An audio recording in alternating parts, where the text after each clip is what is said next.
Welcome back to another episode of Crowding the Plate after our week off last week. I know you guys missed us.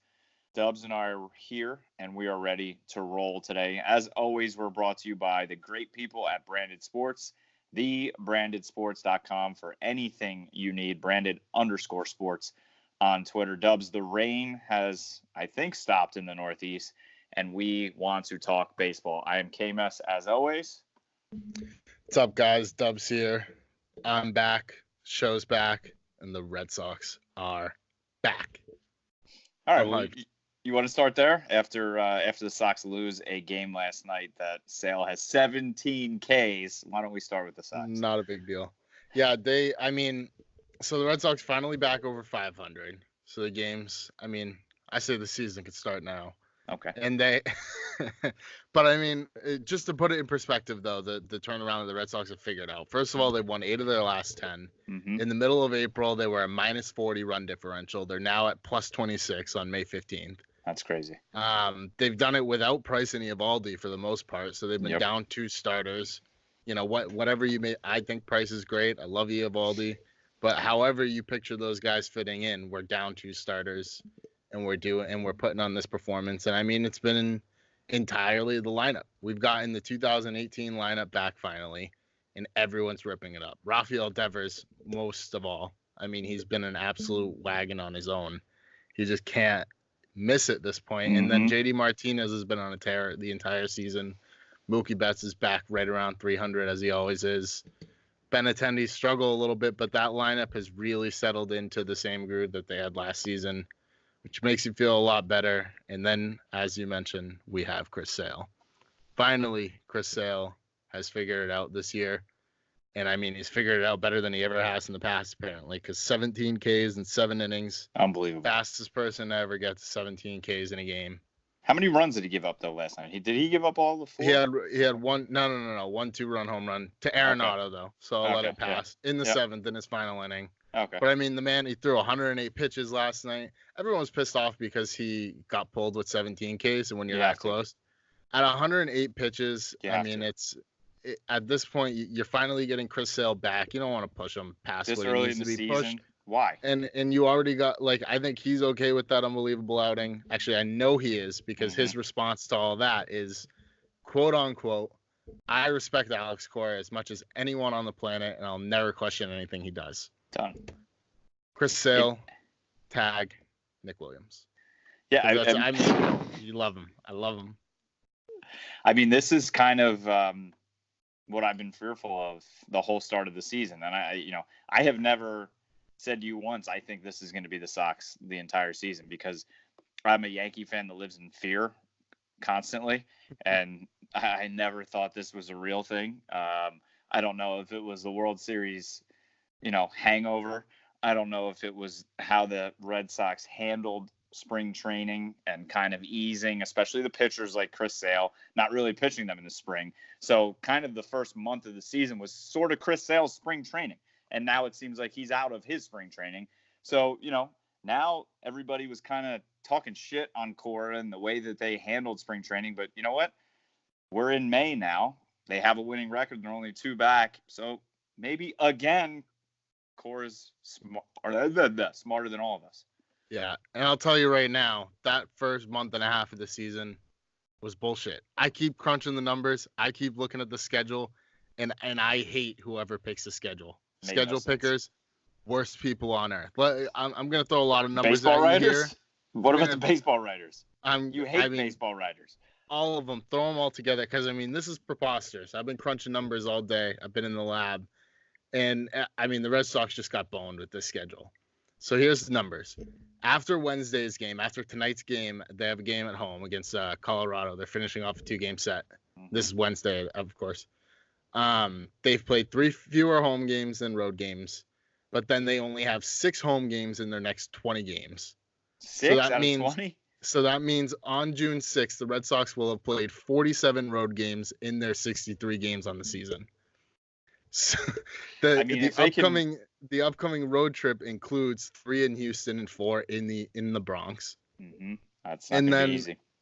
And then the only upside is that the final 99 games, they do have 63 home games. Yep. But if you're following along, that math doesn't add up because 2 scheduled home games this season in London against the Yankees. Mm-hmm. So whoever set this whole thing up, first of all, Yankee fan. 100% a Yankee fan. Don't tell me he's not. Second of all, I want him dead. I want him found. I want him fired. I want him buried in the ground. I mean, it's preposterous that we got screwed with this schedule and buried into a hole to start the season. And now we're climbing back from it at the perfect time. On the same lines, I'd also like to know the Yankees don't have to come to Fenway until July 25th. That's their first game at Fenway this season. That blows my mind. And I've been agreeing with you all season. Makers. Especially you got to do it almost how football does it. I mean, they're the World Series champions, and they didn't get to raise their banners until about 9 weeks into the season. How is that possible? I get maybe you don't want to play in the cold weather, and it might snow in the beginning in Boston, but still, it just makes what did they start on the West Coast, like 3 straight series, right? Yes, 11 games. How? I mean the London series really pisses me off because it's 2 games in London. How is one not a Red Sox home game and one not a Yankees home game? I agree. How in the world is that the case? How are the Yankees going to be, or how are we going to be in the Bronx for like 6 or 7 games before the Yankees even show up to Fenway on July 25th? It is so preposterous. It really is. So, and the London series is going to be cool and all, but and I get why they're sending the Yankees and their Sox. Obviously, it's the greatest rivalry in baseball. But to take 2 games out of Fenway with how much these games mean to these 2 teams and the atmospheres at Fenway when they play, baseball is making a huge mistake. I mean, are they really going to draw that much in London? Get the fuck out of here. Well, 2 things. One, there's a reason the NFL sends over the Jaguars and the Titans. Exactly. Because it doesn't matter. You're just trying to put a product over there. Yep. If anything, you'd want, a different young team or a different market that you want, brought up or on a national scale or something like that. You don't bring up the 2 massive markets that if you do watch baseball in those cities overseas, those are the teams Like, is anyone going to care if the Rays don't get 2 more home games at the Trop and they're in London? Yeah. No. But what really bothers me about it is kind of, you mentioned it real quick, is I mean, the games against the Red Sox and Yankees matter every single season, especially when the teams are good. Yes. By the end of the season, it's going to be you're not going to get Red Sox winning 109 games and the Yankees winning 100 to the point where it's that big of a disparity. Usually it's going to be a within 5-game disparity between the 2 of them. Those home games matter, and having to play them in London is garbage, and it pisses me off. I agree. So I hate it.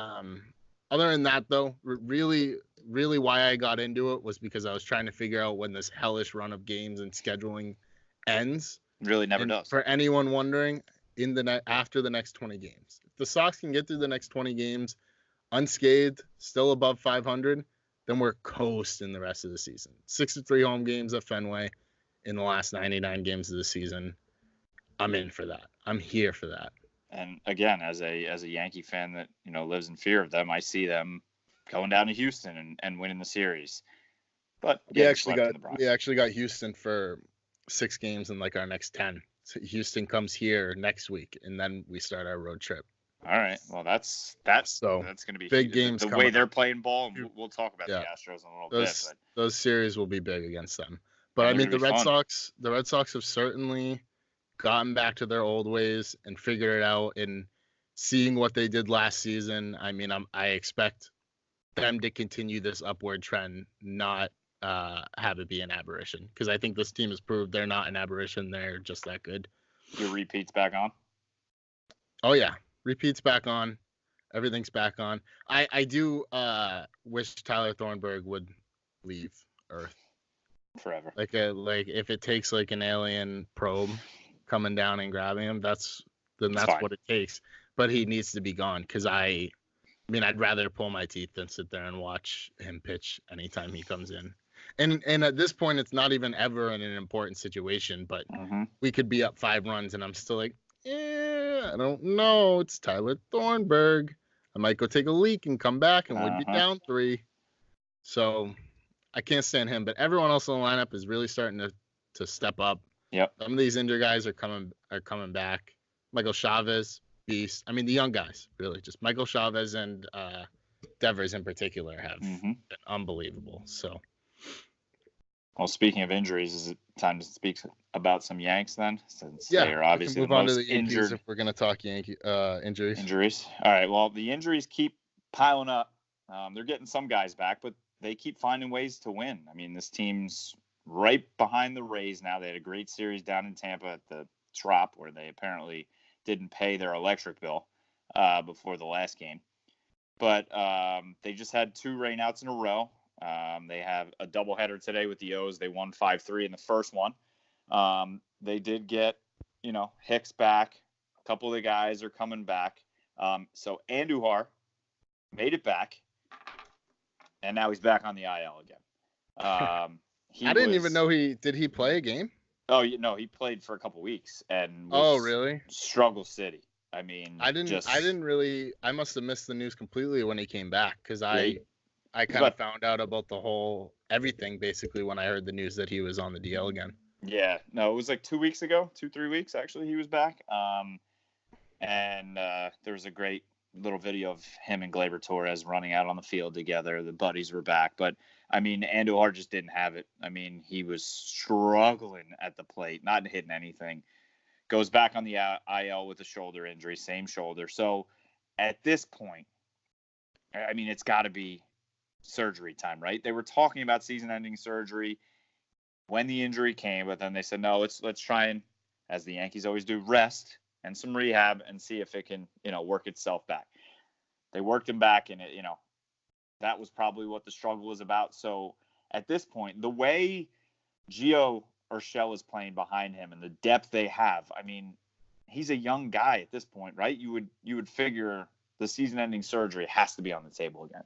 I mean, I think it should be the only option. Like, if they do what I'll call the Dustin Pedroia method, which in Dustin Pedroia's case is more indicative of him and him always trying to come back as quickly as possible, unless the Red Sox, because they don't really have a history of forcing guys to come back. Usually they give them their time.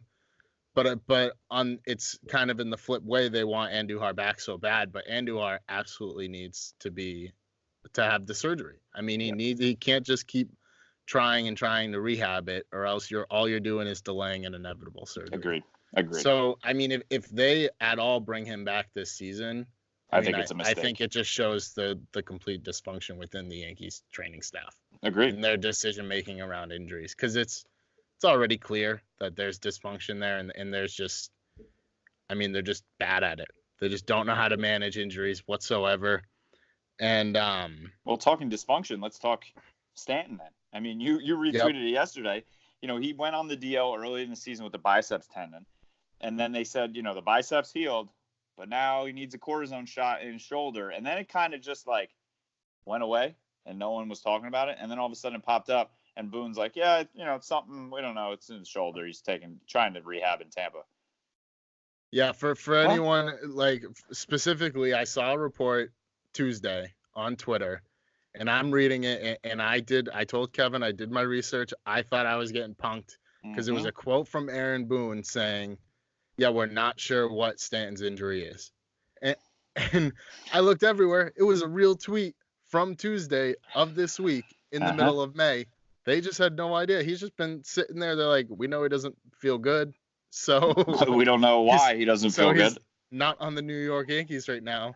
But we have no idea. I don't know. Foot injury, maybe. Shoulder. Yeah, sure. Shoulder. Yeah.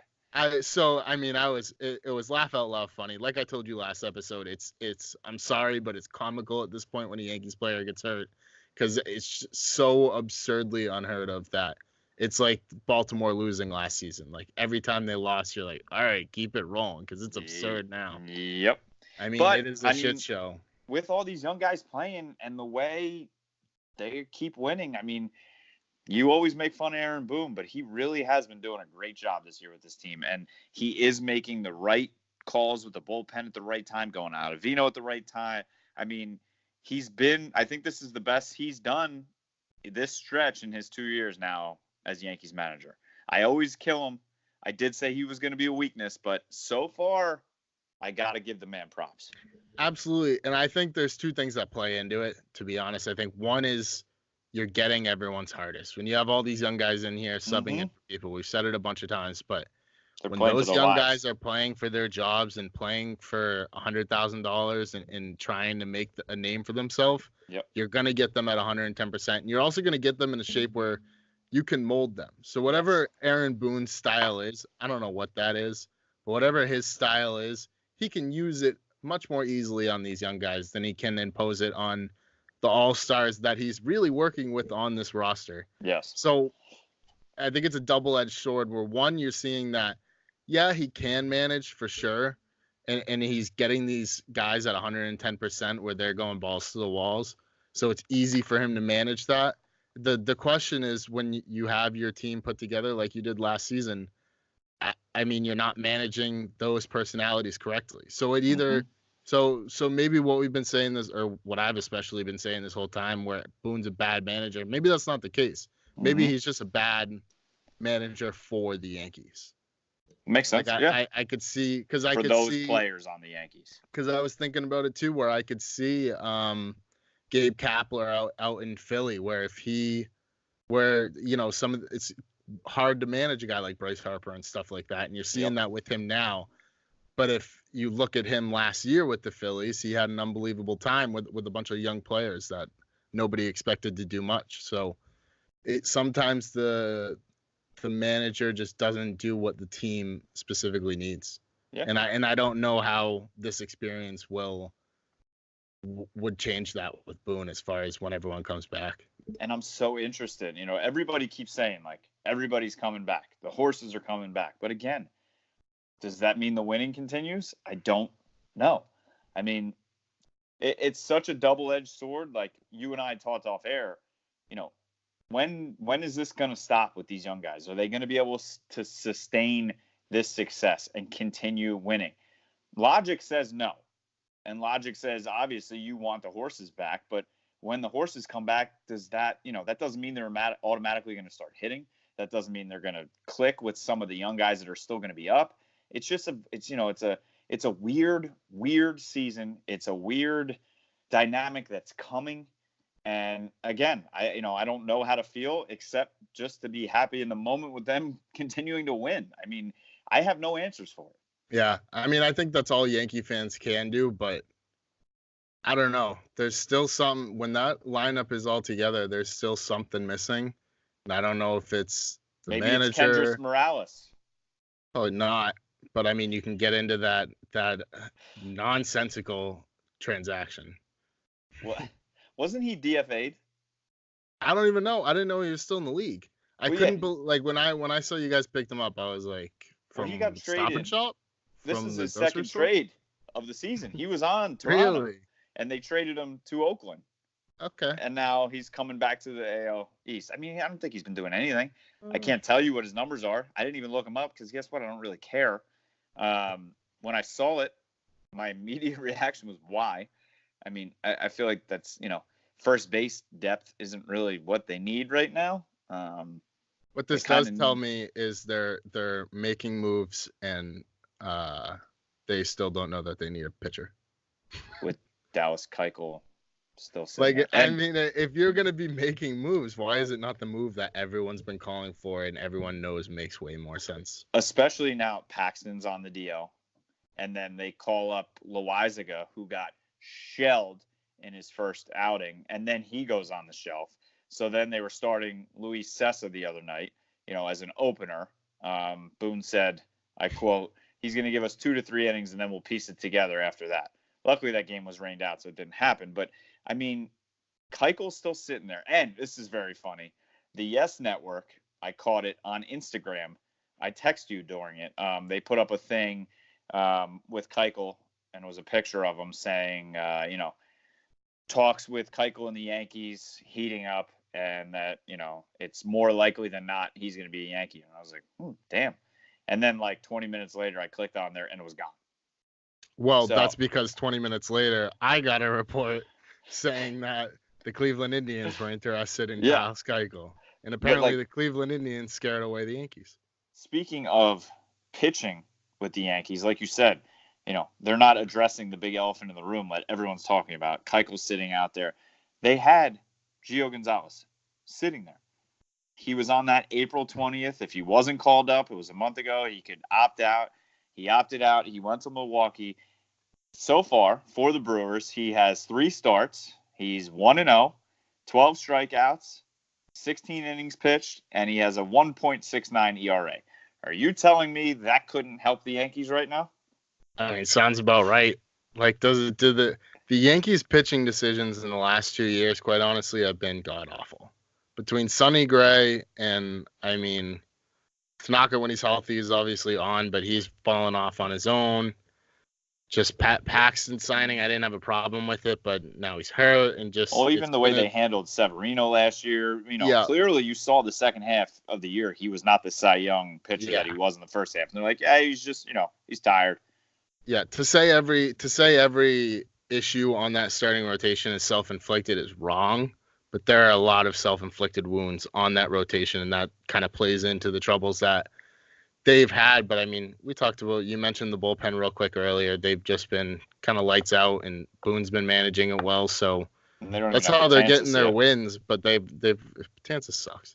That's how, but that's how they've been getting their wins. And like I said, I mean, I hope it stops because it doesn't make much sense, and it doesn't. It may be that syndrome. Logic.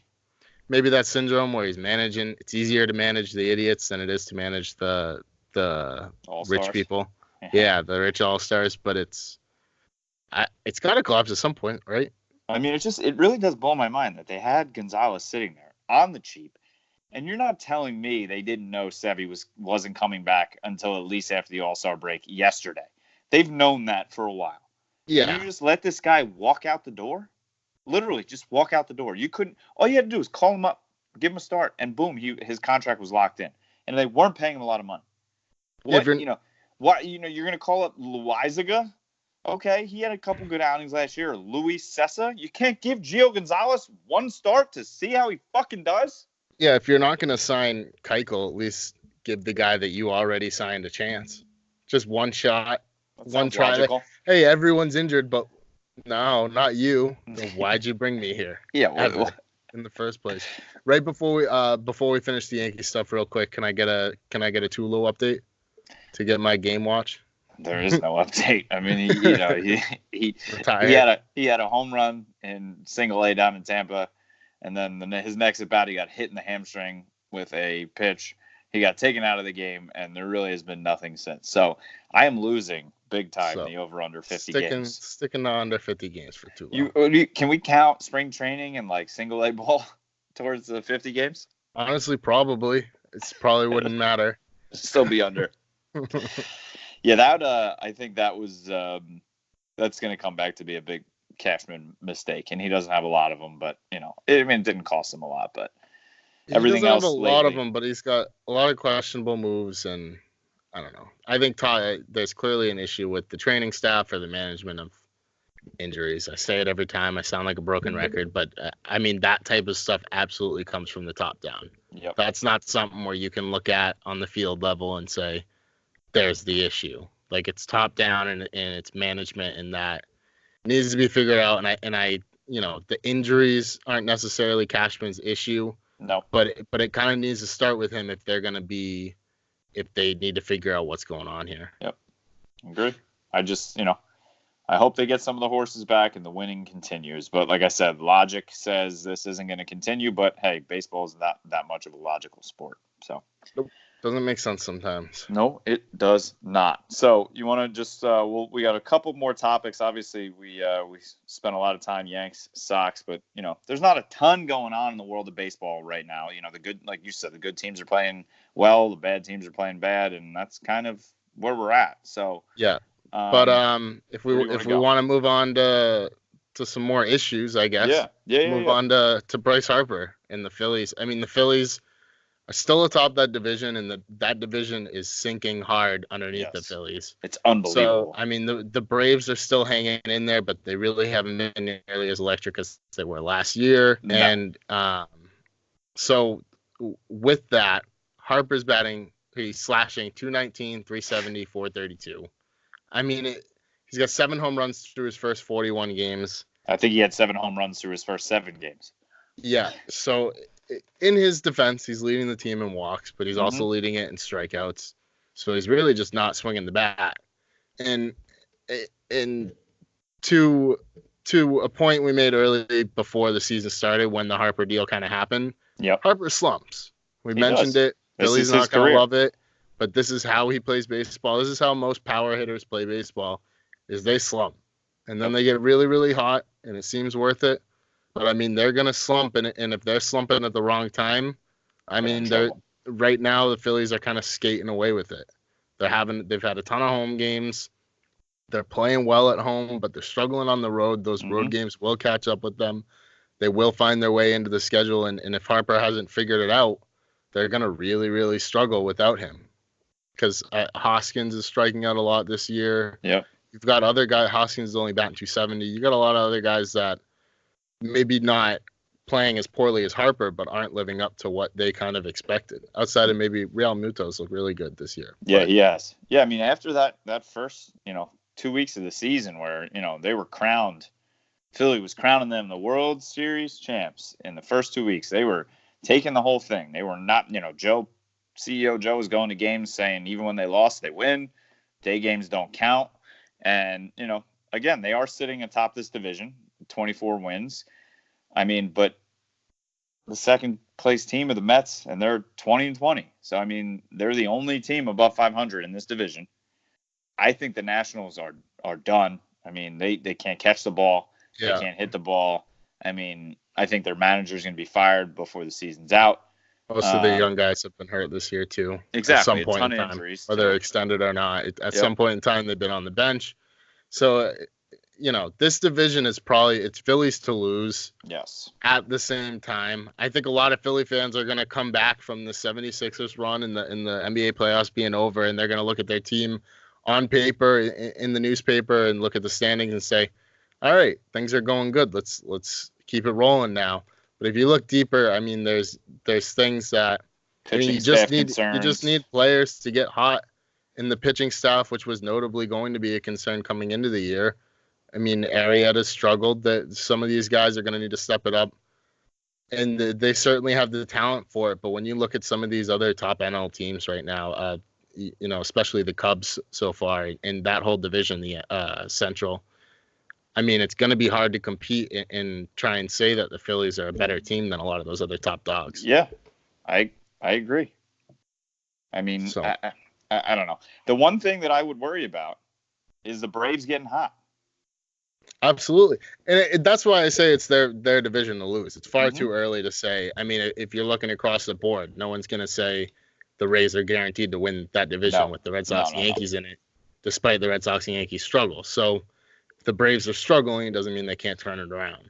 But that division's gone from what should be one of the more exciting ones in baseball to very boring. I mean, the Phillies are the only team with a plus run differential in that division. It's really, really pathetic, but Harper just needs to figure it out. And he's shown throughout his career he's going to figure it out. Yeah. But I think that pressure is going to be turned up a notch big time now that the NBA playoffs are over and Philly is officially turning their focus over to the Phillies. Yep. I mean, I've seen article after article. Are you worried about Harper? Should the Phillies be worried? Was 13 years a mistake? So, I mean, that's just going to compile until he starts doing what he was doing the first 2 weeks of the season again. Yeah, and Harper's a guy that lives up to the moment too. So to say that when that pressure's on, it means he's gonna keep slumping is wrong too. That's not my prediction. No, I mean, he's probably gonna show up with the bright lights the way he usually does. He loves it. But that said, I mean, we're gonna need to see him do it, or else the Phillies are really gonna be looking around thinking this could collapse at any moment because it's just not built strong enough yet. The cohesiveness isn't there yet as a team. So. They're still working it out, though. I mean, it's first year with a lot of new guys. Yep. But having a lot of home games has helped them early on. One, to keep the record straight, and two, to ease in comfortably to the new team. But now it's go time. Now we're through 40 games in the season. Now Harper needs to figure it out, and Rhys Hoskins needs to get that average up himself. Get the strikeouts for both of them need to go down, and that pitching staff needs to figure it out. Yep, Aaron Nola needs to be Aaron Nola and be, a Cy Young candidate for them to go for. And you need the other guys because that bullpen is obviously constructed well, but you can't rely on the bullpen all the time if you have a lot of power hitters on there that are going to go through slumps like Harper's going through in the beginning of the season. Absolutely. And speaking of somebody that was slumping, big time. Vlad Jr., but big time slump. Came out last night. I got our Vlad Thick shirt on. If you don't have one yet, go to thebrandonsports.com and pick you up a Vlad Thick with 2 C's shirt. He was batting sub 200, but was last night his coming out party, Dubs? Absolutely. I mean, last night, so he had a 2 home run night on the night that he got his first career MLB home run, Vlad Jr. So one, it's just an incredible night when you do that like that, and you are highly touted like that. And finally, after starting the season poorly, you get 2 home runs, you have that big game, and the benefit of not playing many games is his slashing went all the way up to 235, 328, and 329 with the 1 game. So it's obviously nothing super impressive yet, but those numbers were dismal before, and I think this is where he turns it around because, there's absolutely no pressure in Toronto right now. Vladdy can turn it up pretty much all the way up. He doesn't need to do any more than he's been doing to get himself to the point of being the number 1 prospect in baseball. He's already done all the legwork, and he's shown that at every level, no matter what start he gets, he's going to perform at a high level. So I expect now that he's got his feet wet and the 2 home run night out of the way, he's going to be a wagon from here on out. Yes, and I wrote a blog about him this morning, and I told everyone to relax. He's still a kid, okay? And he's getting acclimated to the majors. He's getting acclimated to playing in a new country, in Canada, bouncing back and forth to the U.S. So everything's new, even though it's not. He's been in clubhouses since he was 3 years old. But, he's getting acclimated to everything. And then last night, bang! I actually listened to MLB on Sirius yesterday, and they had a poll, if you think Vlad is going to finish the season under or over batting 200. And I was like, is this where we're at right now? This is what we're getting 200? That's absurd. It's like, come on, please stop. He's batting under 200 to, his first couple games. Just relax. The man is here to do big things, and he is going to do big things. And 2 home run nights like we saw last night are going to become the norm for him, and I can't wait. Yeah, he's a monster. I expect the world from him. We've been saying it from the start, so I think the world's finally coming. That 2 home run night, that's enough to get anyone going, especially one that's talented as him that hasn't been performing to probably not only what we expect from him but his standards as well. So yep. He's a hard worker. He always has been, and just like his father was. Exactly. So apple isn't far from the tree. Nope. So we don't have to spend much more time on him, but he had to be mentioned because he's a beast. And the more he puts up games like this with 2 home runs and just kind of showing off what he can really do, having every home run look gorgeous. The side by side, by the way, orgasmic of him and his dad's swings on the home runs. It's identical. So it's just really cool to see, and like Kevin said, he's got the shirt on. Go get your Vlad shirts from Design T-shirts. So get them while they're hot. They are the shit, and it's comfortable as hell too. So I think you wanted to. I was just gonna say I tweeted it last night too. If you're not on the Vladdy train yet, then you're already late. Yes, you are way too late. He's here, and I can't wait to be talking about him all season. I need him pumped into my veins. And you're late because Toronto was late too. So it's not entirely your fault. Yeah, you're late to the party because Toronto took an extra year to bring him up to that party. But at this point, it's absurd if you're not on the Vladdy train. And you should be kicked out. Blame Canada. Stay in Canada if you are. All right. You wanted to talk some Bumgarner, I believe, right? His no trade clause? Yeah, well, like the dum-dums that don't like Vladdy, Bumgarner is a dum-dum. Okay. His no trade list is basically, first of all, we're talking about Madison Bumgarner here, one of the all-time playoff performers in baseball history, basically, and a guy that for his whole career, every fan has looked at him and said, that guy's nails. That guy is big game pitcher. Loves the moments, loves the big games, and he always shows up in them. Well, Mr. Big Game Bumgarner over here, his no-trade list consists of basically every World Series contender currently in baseball. Mm-hmm. His no-trade list is the Atlanta Braves, the Boston Red Sox, Chicago Cubs, Houston Astros, Brewers, Yankees, Phillies, and Cardinals. So any team that has even a remote possibility of winning a World Series this year is on his no-trade list. And my question to you is, does this make you look at Bumgarner a little differently as far as what he's up for? Yeah, I think he's done. He just wants to coast. I mean, at that point, just stay in San Francisco. I mean, where are you going to go then? You're going to go to Cleveland? You're going to go to Toronto? So that said, then, if he does go somewhere and he kind of just goes off into the sunset, plays another couple years and is done, is he a Hall of Famer? For what he did in the playoffs, I think he is.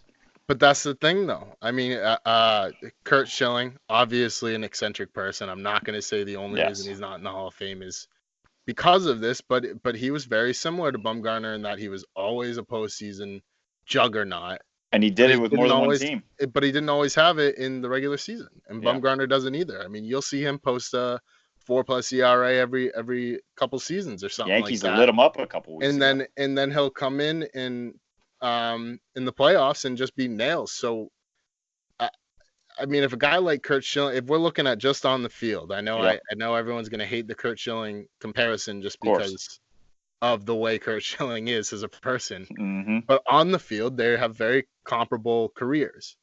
And I think if Curt Schilling is not in the Hall of Fame, then I don't see how Bumgarner is. I mean, they both won multiple championships. They both were leaders in their locker rooms as pitchers in those postseasons, and they were leaned on heavily. So I don't think either of them have a ring not earned on their part, and I don't see how if Curt Schilling's not in the Hall of Fame, Bumgarner is going to be in the Hall of Fame. I think he's going to because of your hatred for baseball writers and the way they do things. I mean, they do suck his dick. Big time. So that is why it's worthy in the postseason. But I mean, if you're going to come out and, I mean, unless you're coming out and saying, "Hey, man, I want a few more paychecks, and then I'm calling it quits," that's one thing. Yeah. But if you're no trade list, if you think you got 4 or 5 good years left in you, and your no trade list consists of every single good team in baseball, then I mean, you have to look at him as someone that doesn't want that big moment anymore. So where do you think he goes? And then I don't know where he goes. I don't know. I guess people say he's got to go because the Giants they need to kind of rebuild. Yeah, which I agree with. But if he doesn't want to go to somewhere good, I don't know. I don't see the point in bothering to go. Exactly. But I think his contract would uphold even if he retired, he would get some type of money. So I don't understand his situation. Either do I. You think everybody's been saying, he's going to go to a contender and he's going to be almost like Verlander was with the Astros a couple of years ago, where I don't think without him they win that World Series, and he was just the horse, and he's a no doubt first ballot Hall of Famer, and he showed what he can do in the postseason. I always forget that he played 2 World Series in Detroit. Absolutely. I kind of always forget that. You kind of just forget how much of a wagon those Detroit teams were. They really were. So, But getting back to Bumgarner, it's just it does blow my mind that he does not want to go to any of these teams, even like the Cubs. Like I don't know. Doesn't make any sense. But moving on from him, though, I think it's a good time to do it because you did bring up Verlander, and the Astros are white hot. I mean, they're the best team in baseball. Won 9 of their last 10, 7 in a row, plus 83 run differential through 43 games on the year. Reddick, Springer, and Brantley are all above 325 averages. Springer's 16 home runs and 39 RBIs. So it's but hanging in there on the starting rotation is Verlander, and him and the bullpen especially have been wrecking crews that haven't slowed down whatsoever since the very beginning of the season. They can shut your lineup down, and no matter what pitcher you throw out there, they can hit them. That's what scares me about them. They hit good pitching, and they shut down good lineups. Absolutely. And you have to look at it where they're not getting the type of production from guys like Altuve or Correa's getting up there with his average, but guys like that, they haven't even Bregman even they haven't even hit their full swing, like their full potential of what they have in them for this season yet, and you've already got guys like Reddick, Springer, and Brantley batting out of their mind. And then you look on their back end because their real weakness is their starting rotation past Verlander. Yet if you get into the fifth inning, you're not going to get any runs. Their bullpen consists of Ryan Presley, who has a 0 ERA still over 16 appearances. So good. Oh, and it also should be noted that when he came over to Houston last season, he had 26 appearances, 0.77 ERA. So the guy's a freaking menace. New. It's nothing new. Ryan Presley all of a sudden came to Houston and was just the best reliever of all time. And then he leads into Osuna in the ninth. Osuna he's pitching 0.52 ERA over 17 appearances with 10 saves. So if you get into the fifth inning with a lead with this Astros team, you're not winning the game.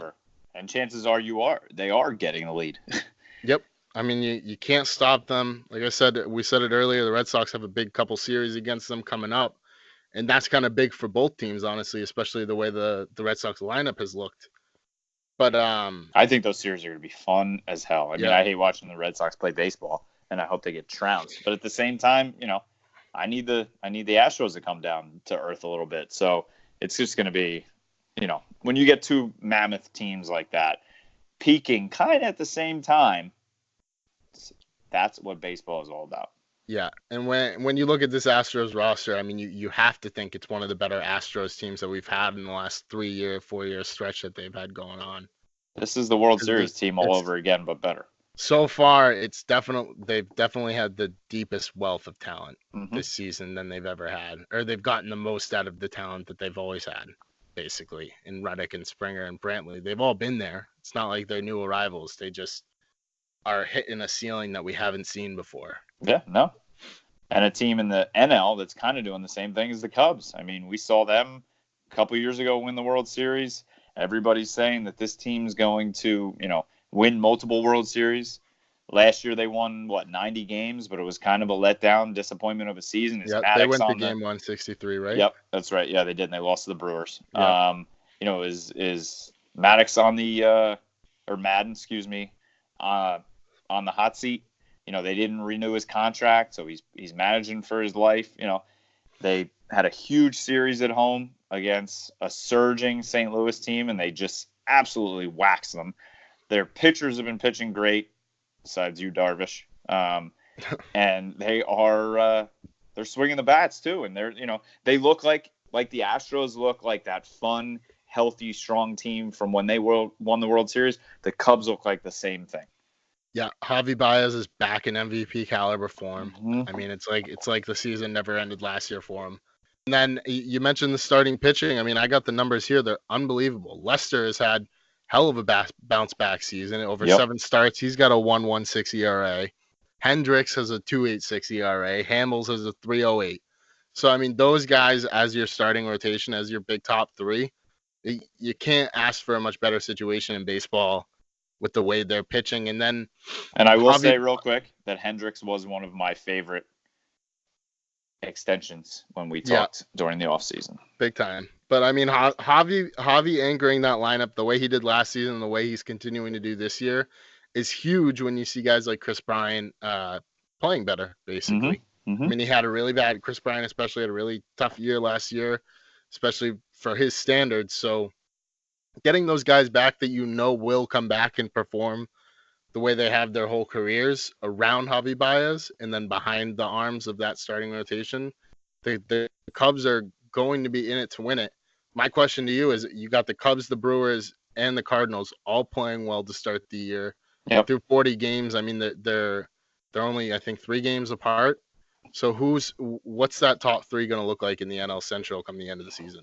I think out of those 3, I have the least amount of, I guess, belief you could say in St. Louis. I think, they may tail off. I'm not saying, tail completely off, but probably finish third out of that group. And I think if you told me it went down to 163 again with the Cubs and the Brewers, 2 years in a row, I wouldn't think you were crazy. Right now, I think the Cubs win the division and the Brewers, get the wild card. And that's crazy because the Brewers were my pick out of the NL to go to the World Series. So, I think it's going to be close right to the end. And it's going to be fun. And like we always say, when that division is good, it's so good for baseball, especially when the Cubs are good, especially when St. Louis is good. And now the Brewers, which are kind of a new fun team. They're like the Astros were a couple of years ago when they were terrible for years. And then all of a sudden, bang, they're this fun, young, great team. Yeah. So what about you?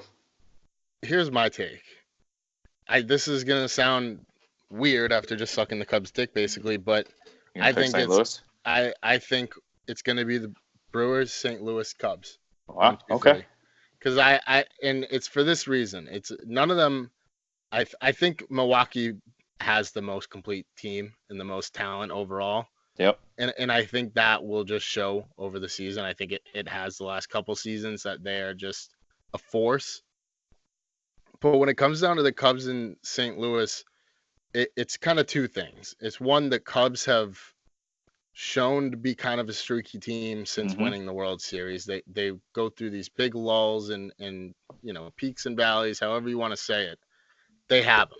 Yep. And St. Louis is a veteran team, a smart team. They know exactly where they're at in the standings, what they have to do to improve, where things happening. And it's also a season where a lot of those guys on that St. Louis team know they don't have many more cracks at this left. They've only got so many times to be able to get back in the mix. And I think that will eventually prevail over this Cubs team this season. And I think it'll be marginal, a win or two maybe.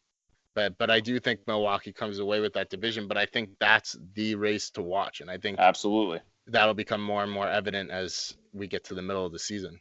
And that, exactly like it was last year. So I think let's jot this down and keep track of this and see, see how it ends in the end and which one of us was right. If either of us, hey, maybe St. Louis comes out and wins the division. We're both wrong. Yeah. Well, that's the fun part about a division like that, which is why we kind of shit on the NL East earlier. But they haven't done this exact thing that we expected of them. We expected multiple divisions to be like this NL Central. Absolutely. Three top dogs and they're battling pretty much the whole year. You could have seen it out of the AL East, out of the Central and the NL, the NL, any of the NL divisions really. Except for the West. Yeah. Dodgers are going to win by 1 billion games. Yeah, but the Dodgers have even shown their flaws as well as they've played, as well as their record is.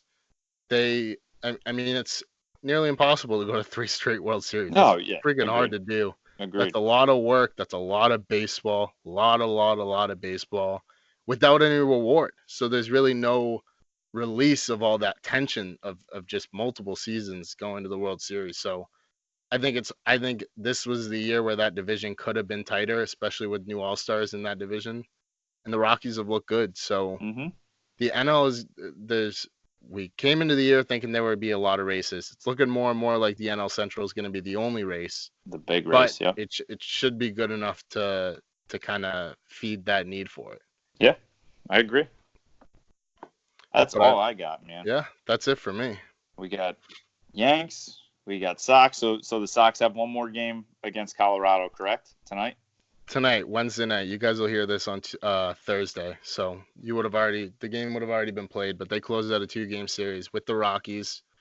It's we need this win. That was a big loss on Tuesday night on a game where Chris Sale should have won it single-handedly, and it was kind of taken away by our shitty bullpens, which actually I shouldn't say shitty. I should say inconsistent. I'm not going to get fully back into Red Sox talk, but they've had their really good spell.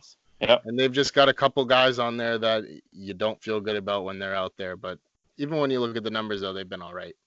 Yeah. Well, the Yanks play tonight. They have one more against the O's. So enjoy your baseball.